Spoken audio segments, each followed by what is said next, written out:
if you can't use it or it's difficult to use, you're not going to use it. And then it's just one more app on your phone. No doubt you've heard the phrase, there's an app for that. Well, today, Dave Voth with Good Grazing Makes Sense joins us as we discuss a few of the apps that are available to us for grazing management. We went through each app, giving them about an hour's worth of time to peek into it and see how user-friendly it is. You'll join us for a practical conversation about grazing apps and also that one app/software that Dave says it's an underrated tool and so underrated it really didn't make it on our e-blast. Find out what he's talking about and much more on this episode of the Working Ranch Radio Show.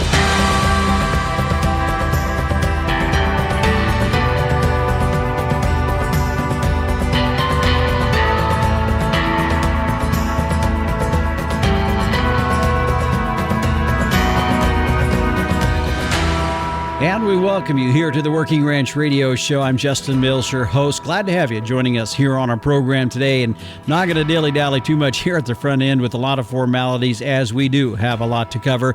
But I did want to remind you that coming up later in the show, the Captain Tim O'Byrne, publisher of Working Ranch Magazine, will be in for this week's edition of Tim's Two Cents. And, of course, we'll hear from meteorologist Don Day with a look at our long-term weather. Oh, one other thing that's very helpful as well. If you like the program, pass it along to somebody that might find it intriguing to them as well. Also, leave comments or rating. That's helpful as well.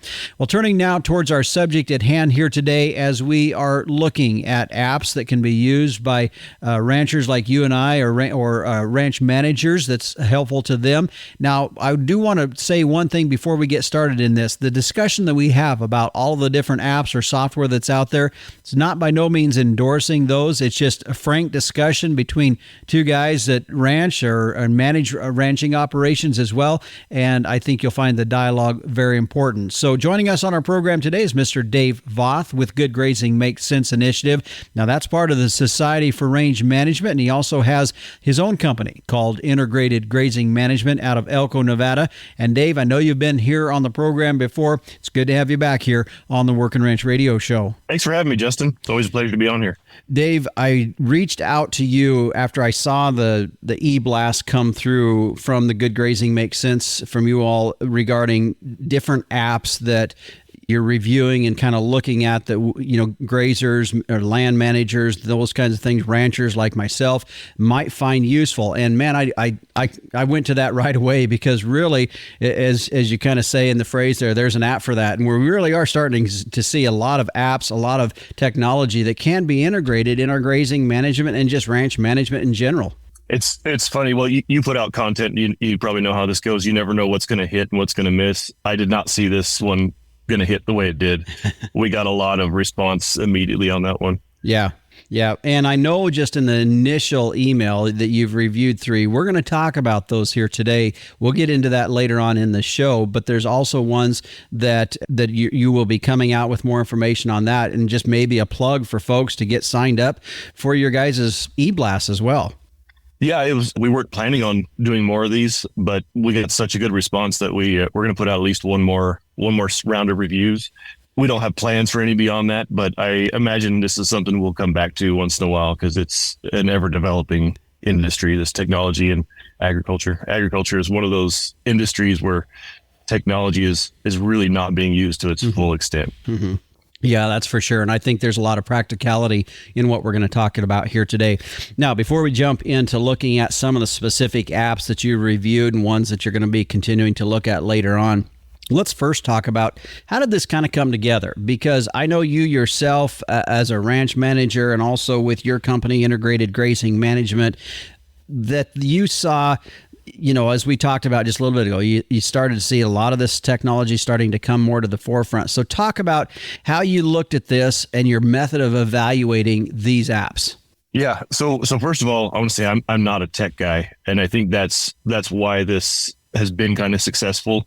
It was about 8 years ago when I realized that not having any idea what was going on in the technology world was not really helping me, and so I started to learn a little bit about it, and it just, when it's done right, it can make your life so much more efficient and helpful.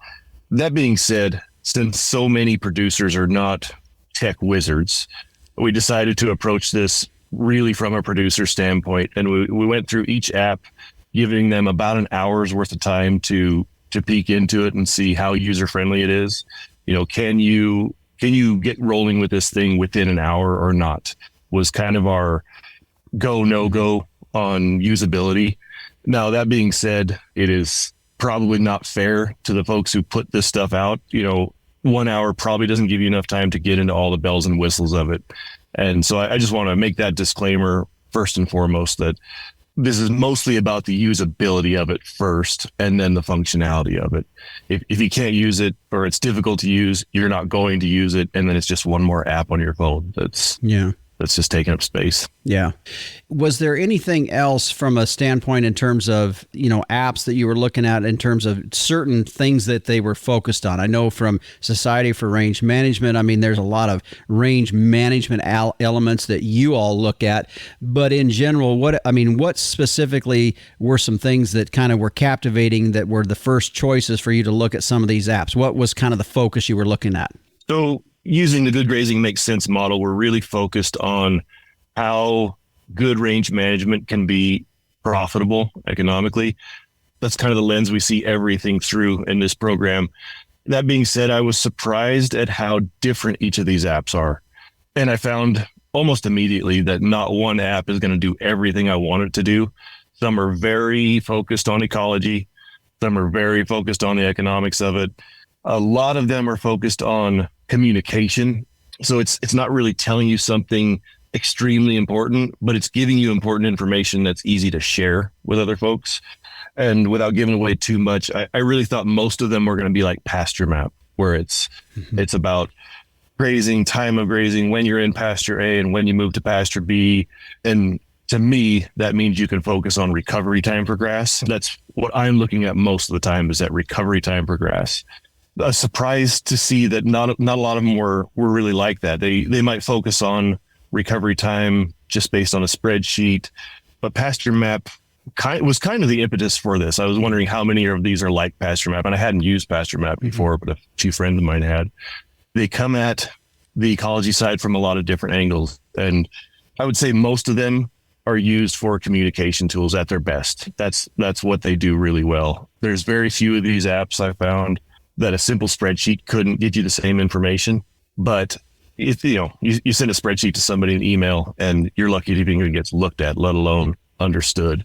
And most of these apps do a really good job of communicating via pictures or graphics that show what's going on the rangeland. Mm-hmm. Dave, I wanted to reemphasize something that you and I talked about off air, is that these apps are not to replace active management. That was something you said to me, and I think that's a pretty important thing to think about. They're tools, they're useful, but that doesn't necessarily mean you sit in the office and don't do anything. Absolutely. And that's one of my concerns with these apps is you just can't take the place of active management. For example, the app might kick out that pasture A is going to get 30 days of recovery this year. If you don't know what 30 days of recovery does or means to your country, it's pretty useless. For example, in Elko, 30 days of recovery is not going to do much in a lot of pastures. But it might show up as looking good on an app. You've got to use some real common sense and study that art of range. Mm-hmm. All right. Well, Dave, let's take a break here. And when we come back, we're going to continue on. Our focus of our program here today is looking at apps that might be useful from a ranch manager's point of view. A lot of us, maybe we're the owner, but we're still managing a ranch, and you might find some of these apps useful. Dave Voth is our guest today. He's reviewed a few of these. We're also going to talk about some others that he will be reviewing, and also ones that might come up just in conversation as well in our discussion here today. So be sure to tune in as we continue on here after the break. This segment today brought to you by the American Gelbvieh Association. Make your crossbreeding count with Gelbvieh and Balancer Genetics. To find out more, go to their website at gelbvieh.org.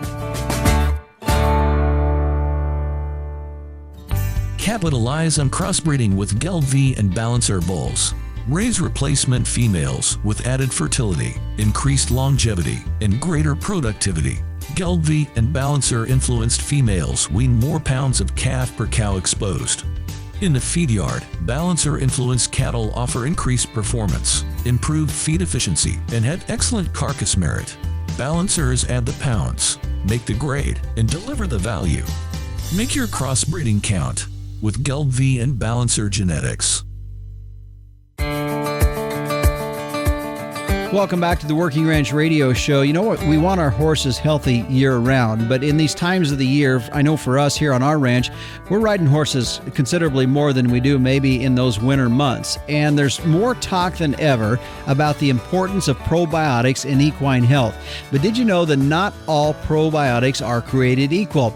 The new Purina systemic supplement remains live and active after the pelleting process and then throughout the digestive system, making it all the way into that hind gut. Now, Systemic was designed to support normal recovery after exercise and then that occasional gastrointestinal stress. Whether you're using a probiotic now or not, it's time to use a live and active supplement from a name you trust. Check it out, the new Purina Systemic Probiotic.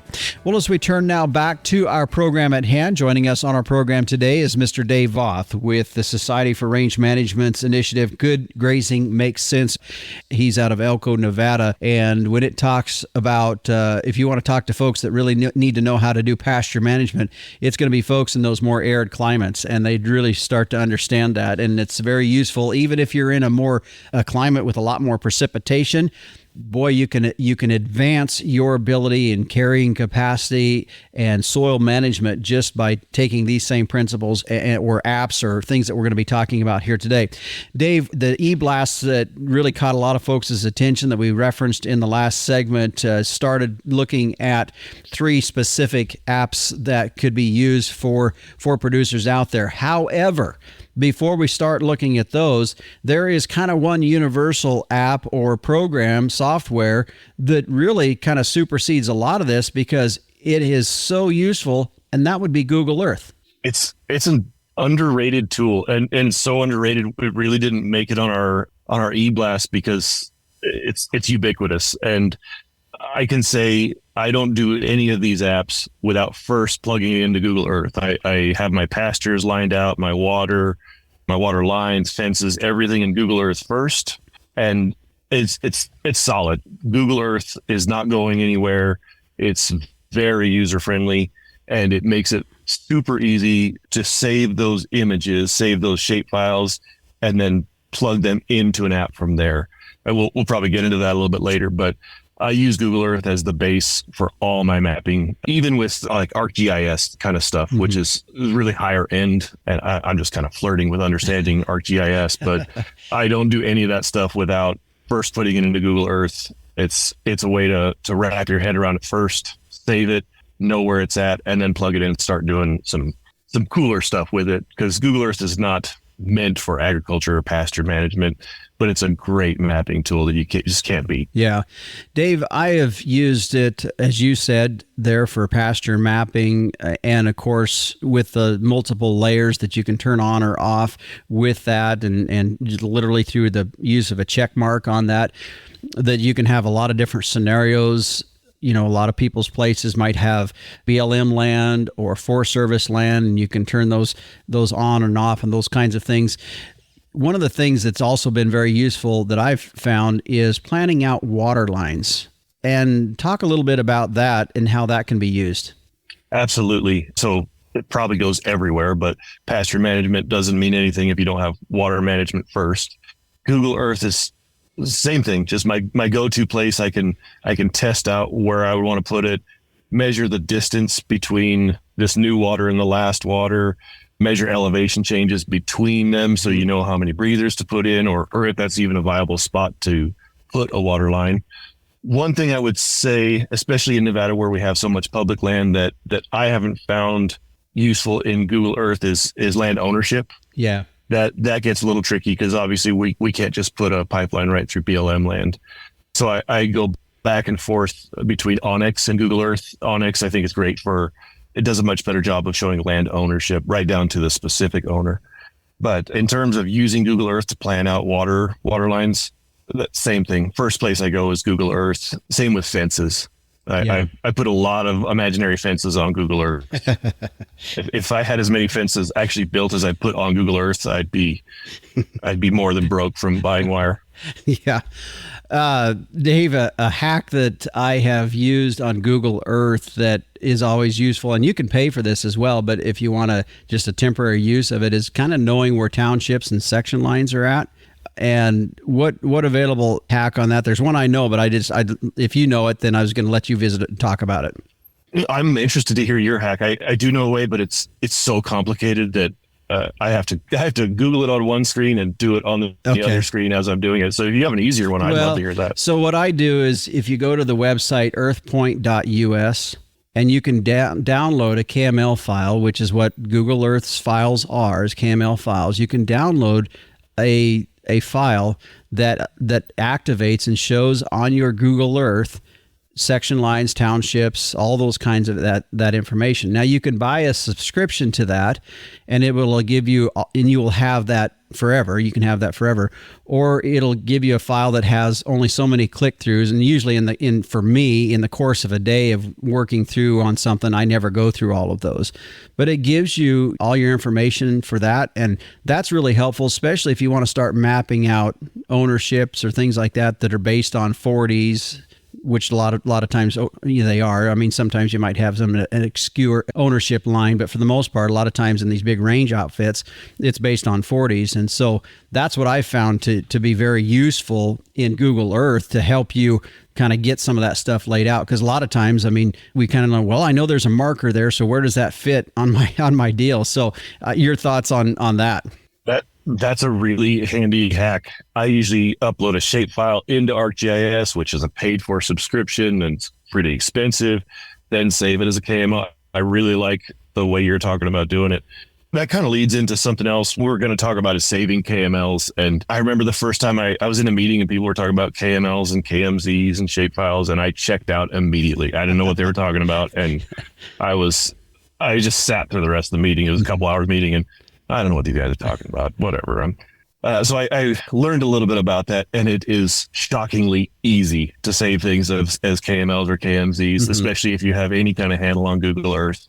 Most of these apps we're going to talk about, you can draw out your polygon or the shape of your field or whatever you want.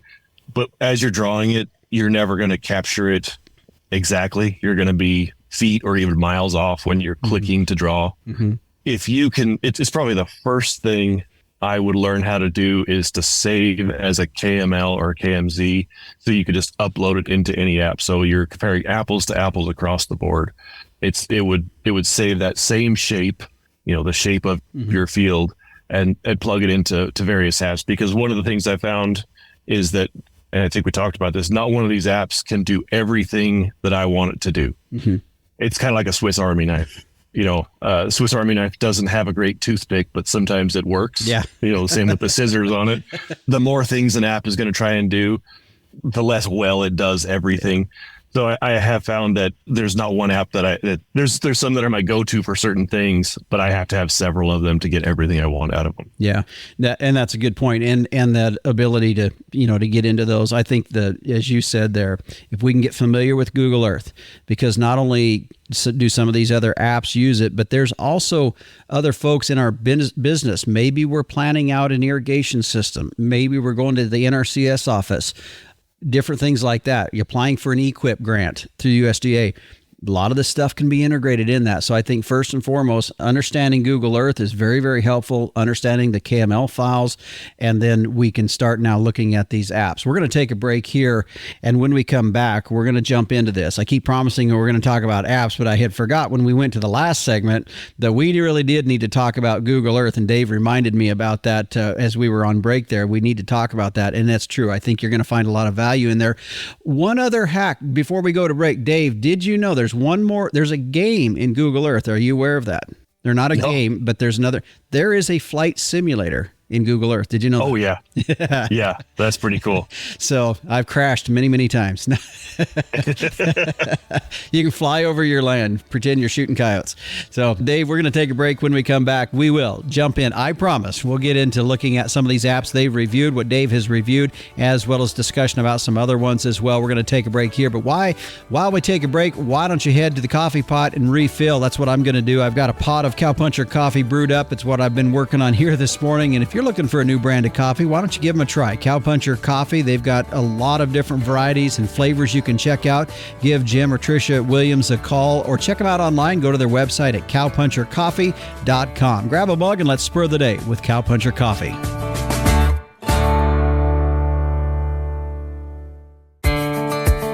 You know, the world of agriculture real estate has literally exploded. And what you find out there is a lot of companies that look at your land kind of like a piece of fresh meat and really can provide no other options but just to sell your asset. But to ranch families, it's more than an asset. It's been your family's way of life for many, many years, and it's your heritage.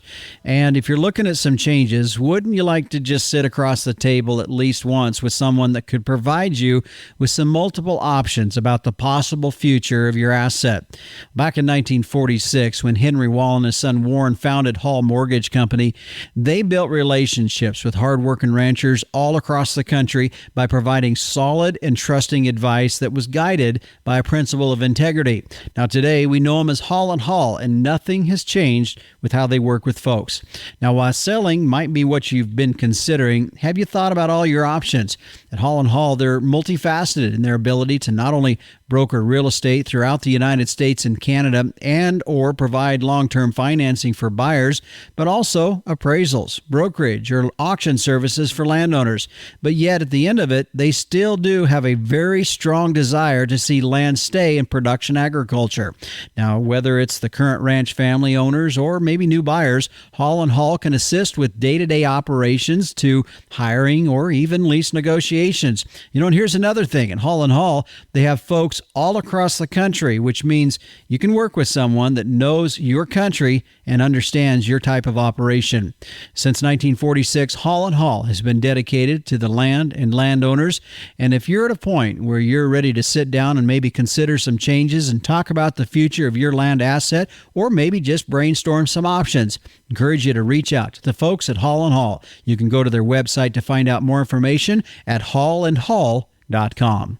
Well, as we get back to our program here today, joining us on the program is Dave Voth with the Good Grazing Makes Sense initiative. That is part of the Society for Range Management. He is out of Elko, Nevada, but we are looking today at apps, the technology, the use that we can find in our management of our grazing, of our ranching operations. And Dave, we've already kind of set the table here in terms of talking about how you came through and went through these evaluations and method of evaluating. The last segment we talked about really fundamentally, maybe one of the first things is to understand is the utilization of Google Earth. It's a software that is a free download that you can download on your computer, or you can also get the app on your phone as well. All right, so let's jump into the first one, Dave. First app that you have in your review. Let you get started on that. The first one we did was OnX, and OnX, for those listening, it's ONX. It is a hunting app. And it's certainly not meant for agriculture use, but I find it invaluable. I use it several times per week. Since it's not made for agriculture use, you have to take some of the things with a grain of salt, but I find their applications invaluable in my everyday management. Biggest thing I would say is that it shows land ownership, and especially when you're dealing with public lands, knowing where that public land is, where BLM is incredibly valuable in knowing how to lay out a pipeline, where you can fence, where you can't fence. If it's going to take a NEPA to put a fence up, it might be worth going a mile around that area to avoid going through the NEPA process. Same with the water line. OnX, the other thing about it is it's probably one of the most ubiquitous apps out there. The biggest thing I find with it is, since so many people have it, it's really easy to just drop a pin and say, hey, there's a break in the fence over here. There's a cow on the road somewhere around here. Somebody saw it. And a lot of people have this app, especially in rural Nevada. And I imagine that's the same for a lot of other listeners out there. There's a lot of hunters out there. So it's not uncommon for people to have OnX and just be able to send you a pin. If I get a call, there's a cow on the road, first thing I ask for is, can you send me a pin? Yeah. So I'm not chasing a ghost 10 miles up the road. That's probably the best part of OnX is how many people have it and how easy it is to share a single pin or a small amount of data that you can go out and fix whatever the immediate problem is. Since it's so ubiquitous, laying out a fence line for contractors or pipeline or things like that, here is exactly where I want it. And OnX, I think, you can get it down to within meters for accuracy. It's incredible. Prior to using these kind of tools, if you were just to hand somebody a sheet of paper, I don't want a fence here, it's kind of a crapshoot whether it's going to be in the right place or not. And if as expensive as fences and pipelines are, you want it exactly where you want it. Yeah. Real quick, this does have some correlation and tie back to Google Earth as well, because you can export information out of OnX. There's kind of can get a little bit complicated, but it is possible to export pin drops, maps, or your tracking, or points that you want to waypoints that you want to mark. You can take those and export those back into Google Earth, can't you? You can, absolutely. And there's two ways of doing it. You can export it back to Google Earth. Like you're saying, the thing I really love about it is you can just text a pin to somebody. Mm-hmm. It's as easy as that, export, and then it'll pop up, send it as a message. And I just put Justin Mills, and you can know exactly where that pin is just based off of text. Mm-hmm. But yeah, you can get it back into Google Earth, and it's complicated enough. I don't do it very often. Yeah. I usually go the other way from Google Earth out to OnX. Okay. Just a couple other real quick things. It does require cellular activity if you're going to be live. Now, you can download maps to your phone, offline maps, so that if you get into an area that does not have cell coverage, you still have access to maps. But that'd be one thing to keep in mind, correct? And it works. It works when you're out of cell service. As long as you've downloaded the map first, it works incredibly well outside of service. And that's probably one of the biggest pluses for me. Most of us are working in places where there's no cell service. It doesn't take much to download those maps, and you can download, kind of a poor version of your map and get like I think it's 10 by 10 miles wide.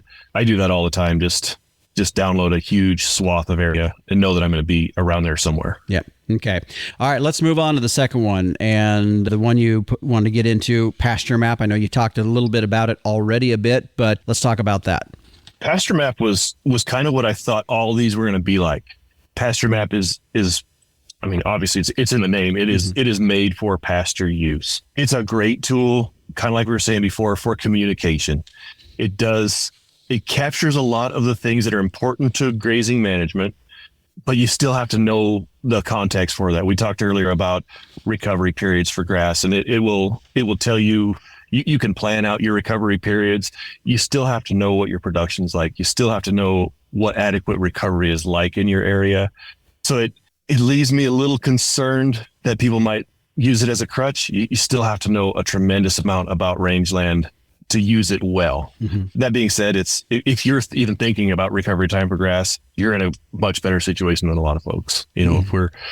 If we're planning our grazing, that's step one. And pasture map makes that part really easy. It is probably my favorite part about it is the communication part of it. I don't think that there's anything, I didn't find anything mind-blowing about pasture map in terms of what it calculates, mm-hmm. but it does a really good job of allowing you to share that information with the ranch team, with landlords, with anybody on what your management is doing. So that's where I really find pasture map to be exceptional. It's made for this kind of stuff, and it's made to communicate that information. That being said, it's not going to do everything. It's a little more of a Swiss Army knife than the others mm-hmm. for ag producers, but it's not going to do everything I need it to do. Mm-hmm. Is there a cost on pasture map? I know it's a range. I'm sure there's a range in terms of what all you want to utilize in that. What's your comments on the cost? Similar pricing. I think it was $30, something like that. Same thing. Well worth the money. If it's $30 a year, that's money well spent. If nothing else, if it makes you think about planning your grazing, that's worth $30. Anything above that is gravy to me. Okay. All right. Let's go to our third one here, and it's titled Grazing Calculator. Talk about it. Yeah. So this one came up. It costs $1.99. It's a very simple app. This is one of those ones that's better as a spreadsheet. And I don't take away from anybody who built these apps. I helped create an app one time, and I know the kind of frustration that goes into it. This is one of those ones that it does the math for you pretty quickly, and that's about all. That was really all I found. Is it does some quick grazing math for you. Nothing a simple spreadsheet couldn't do, and that's fine to me if you want to use something that's going to do quick math for you. But I really caution people to understand the math before they start using shortcuts for it. One, you just if you don't know what your inputs are, those outputs are going to be garbage too. Mm-hmm. The other thing is, and this leads to my overcomplicated spreadsheets, when I start thinking about some math, and it leads me to start thinking about other things, and I think rabbit trails are fantastic when you're talking about rangeland management. It's those rabbit trails that lead me to come up with better ideas or just some new ways of thinking when I'm doing the math behind it, doing the legwork. That kind of time is time well spent. Yeah, for sure. Well, let's take another break here. And when we come back, we've got one more segment with Dave Voth as we are looking at some apps that are useful for ranch managers. We're going to just highlight a few other ones that he has considered or looked at, really not the detail of discussion in them that we just had on the previous ones, but I think they're ones to mention. We'll talk about that as well as hear some final comments from him as we look at how we can implement this type of technology in our ranching operations. This segment today brought to you by K-Line Irrigation, a cost-effective adaptive irrigation solution designed specifically with the grass-based livestock producer in mind. To find out more, you can head to their website at k-linena.com.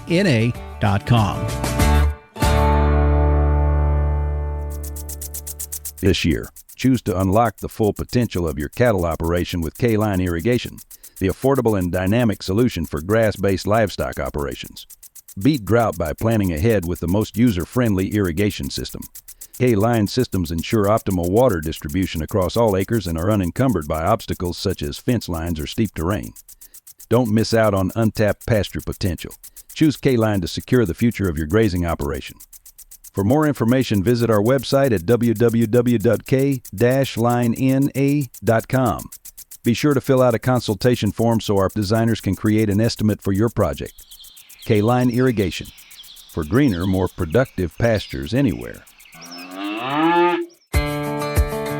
You know, during these hot, dry parts of the summer, keeping a pretty keen eye on your water situation is important. And I know I'm not the only ranching operation in the same boat there, but what we have been using the last several years is Tank Toad. Their remote water monitoring system works great from the convenience right there on my phone, powered by solar, satellite, or cell. I can keep an eye on my water supply in my cistern tanks with a daily text message. If you'd like to find out more information, you can go to their website at tanktoad.com, or you can call Meadowlark Solutions today. Check out all of that, what they've got available, from tank monitors to well controllers, generators, the ability to turn your electric fence on and off from a remote location. Give them a call at 801-252-6135.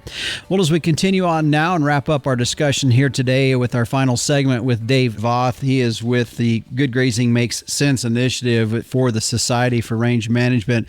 Always appreciate your guys' content and effort to educate producers like myself about good pasture management. It's something that is very critical as we continue to move forward in ranching, just not only to be sustainable, but to continue on. Sustainability, as I was talking with Alan Williams a couple podcasts ago, it was kind of a word he figured that's just kind of maintaining. We don't want to maintain. We want to do better than maintain. And I think that's where Society for Range Management is really trying to push producers into that. As we are talking today about some of the different apps and software and technology that can be used through your phones or through your computer, we've reviewed 3 in the last segment.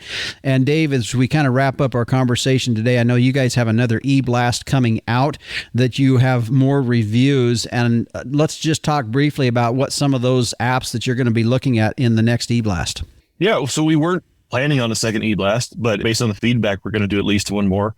And there's some I'm really excited about. There's Stock Smart, which is not a phone app yet. It's on the computer. I started fooling around with it just yesterday. I didn't even put my full hour into it, and I was already excited about it. Mm-hmm. The Maya Grazing app is another one we're gonna review a little bit on that one. I tried to review it already. I found some difficulty in logging in, and the big thing to me is usability on these things. If you're not going to use it, if it's too much of a hassle, then it's more of a hindrance than anything. I'm really excited about the content of it, but I'm a little concerned about the usability of it. Talking with some folks at AgriWeb coming up, which is a little less of an app and more of a service, and trying not to get into too much of that, but I had a really good meeting with them and learned their product. I'm really excited to review that one and get back to everybody. You talked about sustainability, and a lot of times SRM gets kind of lumped in on just the ecology side, and Good Grazing Makes Sense is really about how that ecological sustainability, or better than sustainability, it doesn't matter if it's not financially stable. It's all these things need to be tied back to being economically profitable. So when we talk about that sustainability piece, I just want to make sure even the Society for Range Management, which is focused on the ecology piece, is also focused on the bottom line of ranchers. Mm-hmm. If ranchers are going out of business, somebody's got to manage that land. And that's what Society for Range Management is all about, is managing that landscape. And all these things are directly tied into your profitability. These tools to help you line out fences, line out water lines, they're also saving you incredible amounts of money. If you can save a mile of fence, if you can save a mile of pipe, it's just something we're always thinking about, is the economic factors behind ranching. Yeah. And then in turn, land management. Well, Dave, as you talk about that, one of the things that I feel sometimes is I don't want people to interpret when I say, as you know, and you listen to the show here, I push a lot about being profitable as a ranching operation. And I realize that ranchers that are probably listening understand, but let's say I just had somebody that's maybe not as familiar with ranching listen, and we keep pounding the fact of profitability, and they take it the wrong way. They take it as if, well, we're just out here to squeeze every dime out of something and really not take care of anything. And I think that is the furthest from the truth. I think in order to be highly profitable, you have to be a good steward of the resources you have.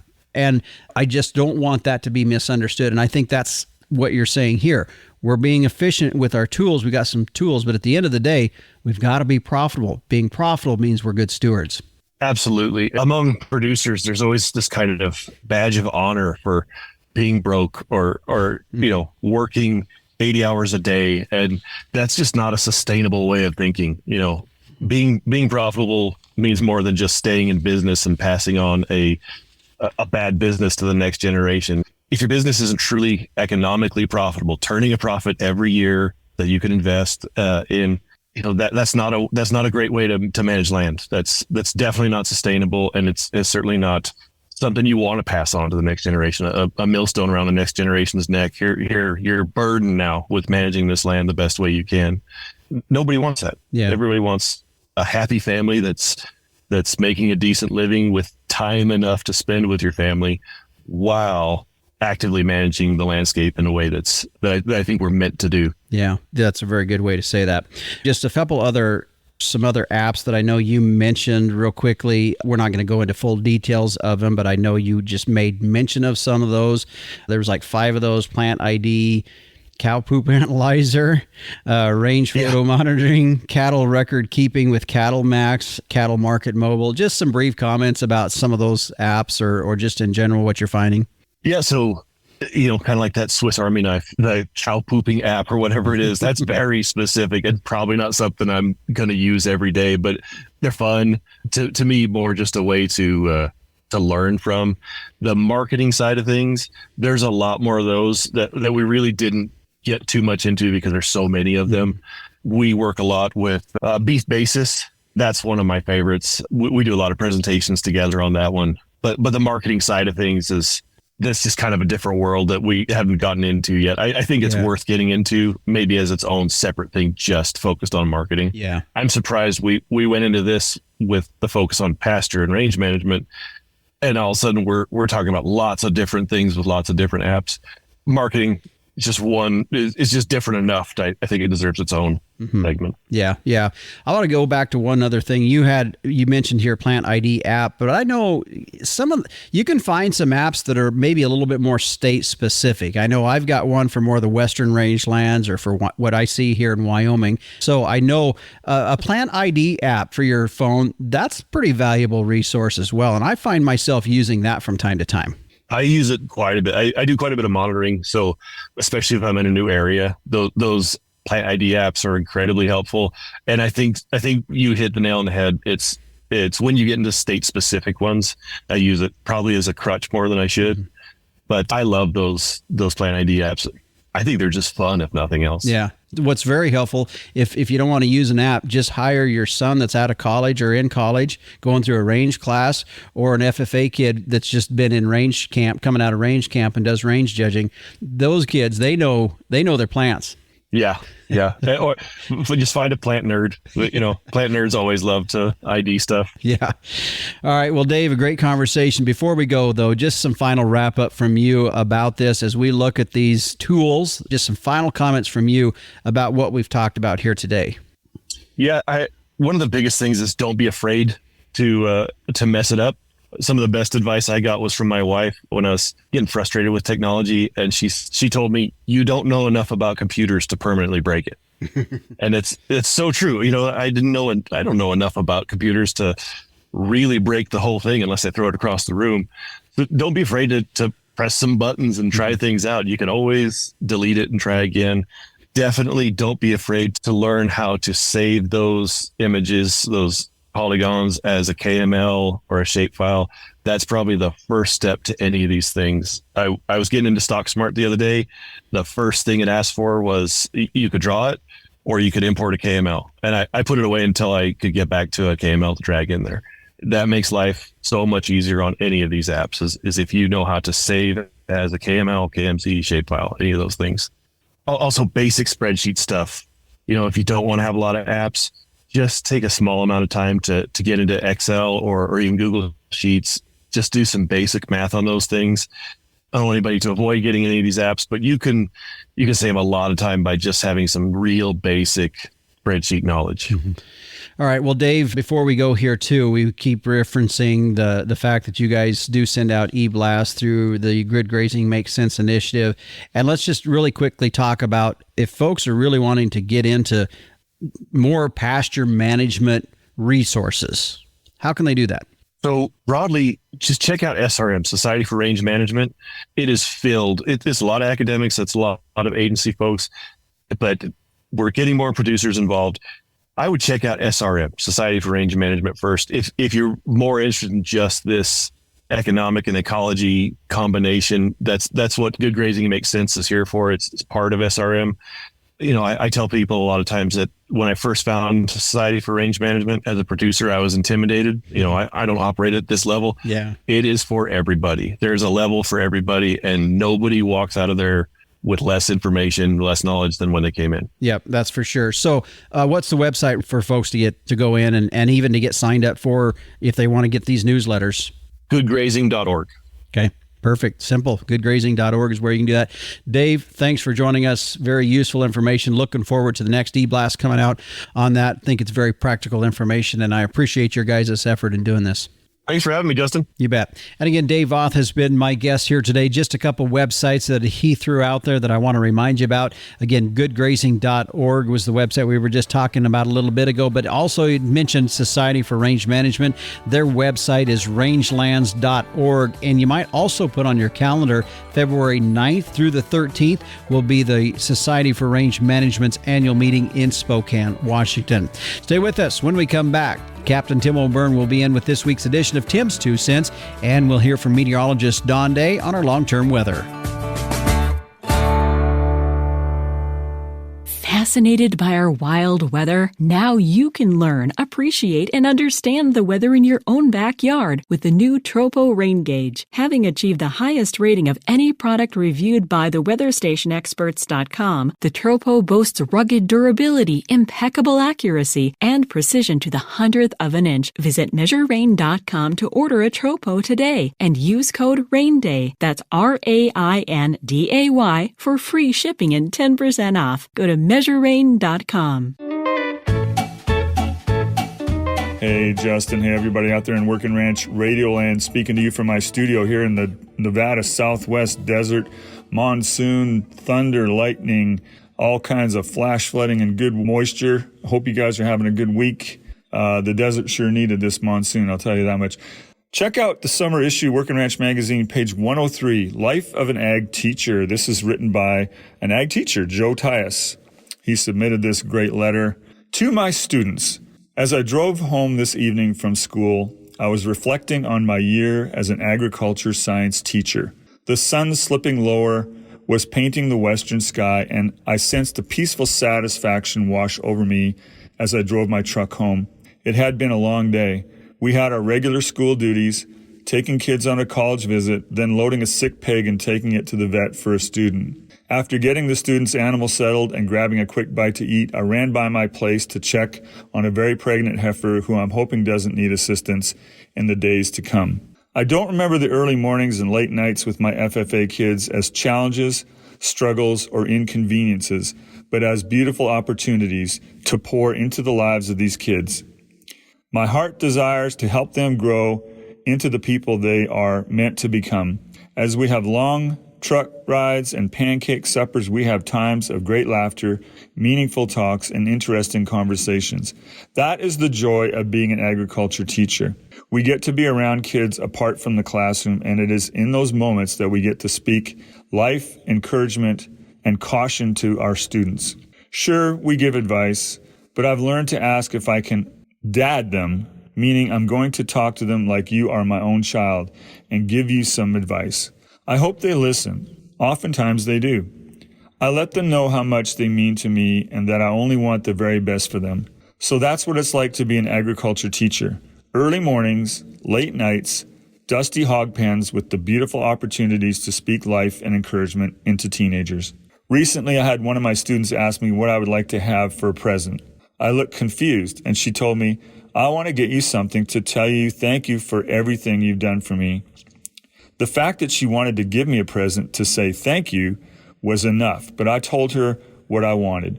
At graduation, after you've walked across the stage, the fireworks have gone off and the caps have been thrown, find me. With a tear in my eye, we'll take a selfie before we send you out into this world to make it a better place. That is the gift I requested, a selfie on the graduation field. I explained to her this is what teachers do. We invest in students. We guide them, we love them, we fuss at them, and encourage them to move boldly along life's path. One of the greatest gifts I've ever received from a student was handed to me in the grocery store produce aisle. A former student came up to me and said, "Do you remember me?" I did, and he said these words that are etched in my teacher's heart. "Do you remember that time when you told me you were going to talk to me like I was your kid?" I told him, "Yes, I remember." Then he looked me eye to eye behind the bearded face and said, "I heard you, and thank you." There is no greater gift for a teacher than to have a student say that. So graduation is coming upon us soon, and I will cheer from the stands again as my kids walk across the stage. It is a bittersweet day because I've come to love these kids, from awkward freshmen to now seniors stepping out into this big world to find their way. Some will find me, and with the tear in their eye, will take a selfie. Later that summer, after a short rest, we will load up the ag truck and take the new crop of FFA officers to the state convention, and we will start the process all over again. Your teacher, Joe Tyus. Thank you, Joe, for that, and God bless all our ag students and teachers. May you have a great year. Back to you, Justin. Well, Captain, thanks for sharing that letter. I think that really does embody the heart of those ag teachers out there that really do have such a big impact on the lives of their students and their FFA members. I know, speaking on behalf of a former ag student in high school and an FFA member, it was my ag teachers that really were very impactful, my FFA advisors and state advisor that had a huge impact on shaping who I am here today. So we wish them the very best as well as they get prepared for yet another year ahead of them. Well, as we turn now and take a look at our long-term weather, joining us as he does each and every week is meteorologist Don Day. And Don, you and I were joking just a little bit before we went on air as we look ahead of what we're anticipating this coming week and the weeks out here for weather. Should we just record the weather and put it on loop for the next few weeks? You know, hot in the west, cold in the east.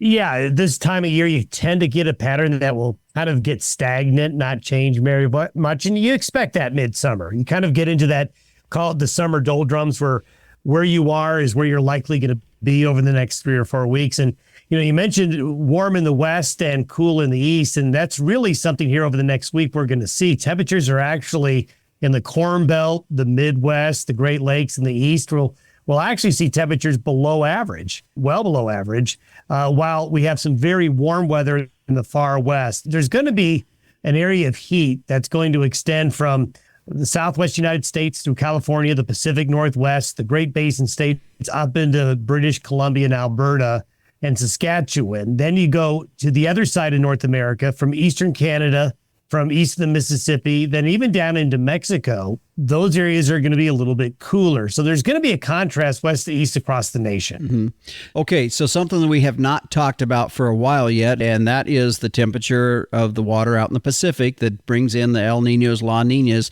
Where are we at in that cycle right now? Well, very interesting that you brought that up because we've had the latest update, the update that we get once a month from the folks who track La Niñas and El Niños. They came out with their latest forecast, and it looks like the La Niña, while it is going to be strengthening between now and probably up till October, November, it's not looking as strong now. And it looks like it may be completely fading right around the first of the year. And this La Niña may not last as long as the previous El Nino, which lasted about a year. This La Niña looks like it's going to last about a year, and we might even be looking at a weak El Nino by next spring. That is good news for especially parts of the western and central United States and the southwest United States that are dry. Because if we don't see the La Niña stay through the winter and into next spring, that's a pattern that looks a little bit more wet. Also, if we see the La Niña reaching its peak this fall and fading by, let's say, December or January, that's a cold signal potentially for a lot of the North American continent. A lot of the especially the northern and central U.S., central and northern areas of Canada. It's kind of a situation, Justin, where if the La Niña isn't going to be as strong and fades quicker, that's going to play a really big role in how the winter is going to unfold. Okay. Good insight for now, because I know for a lot of us, and myself included, I'm looking at those winter months and trying to figure out, okay, what do we need for protein coming in? We try to get through as much as we can on grass, but do I need to set the hay pile up a little bit better this year? So I think that's good information going forward. Yeah, we're going to keep a close eye at it because historically, sometimes we talk about the solar cycle and how that may impact these La Niña and El Nino cycles, as there tends to be some correlation. We're nearing our solar maximum, and when you're near that, you tend to alternate between these short-lived El Niños and La Niñas. And historically, when you transition from that La Niña to El Nino, especially during the winter months, that sometimes does result in some colder than average winters in some parts of the U.S. Not saying it's going to happen yet, but here we are in July. As we get into late August, early September, we'll start to get that better into focus. But that's something that, to your point, we need to focus in on as we get to the end of the summer and early fall. You bet. All right. Well, Don, appreciate the insight here for today's long-term weather. We'll talk to you next week. See you then. And if you want to tune in each and every morning with meteorologist Don Day and find out what he's seeing for weather across the country, you can find a link to his YouTube channel by going to his website at dayweather.com. Coming back, we'll talk about what's in store for next week's edition of the Working Ranch Radio Show.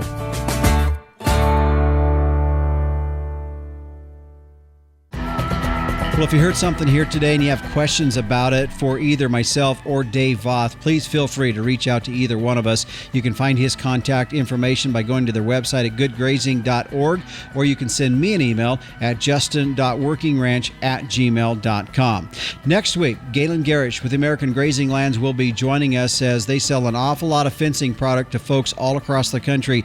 And if you've been considering putting in permanent or portable electric fence, or maybe you've already been doing it, but you're wanting to know what's the best products out there that they're finding other producers are using and having good luck with, we're going to talk about it on next week's show. Well, the Working Ranch Radio Show is a production of Working Ranch Magazine, branded #1 by America's Ranchers. If you want to get your subscription started, you can go to workingranchmag.com. Thanks to our sponsors today, K-Line Irrigation, the American Gelbvieh Association, Hall & Hall, Cowpuncher Coffee, and Tank Toad. Thanks for joining us. I'm your host, Justin Mills. And until next time, keep your chin down and your mind in the middle. So long.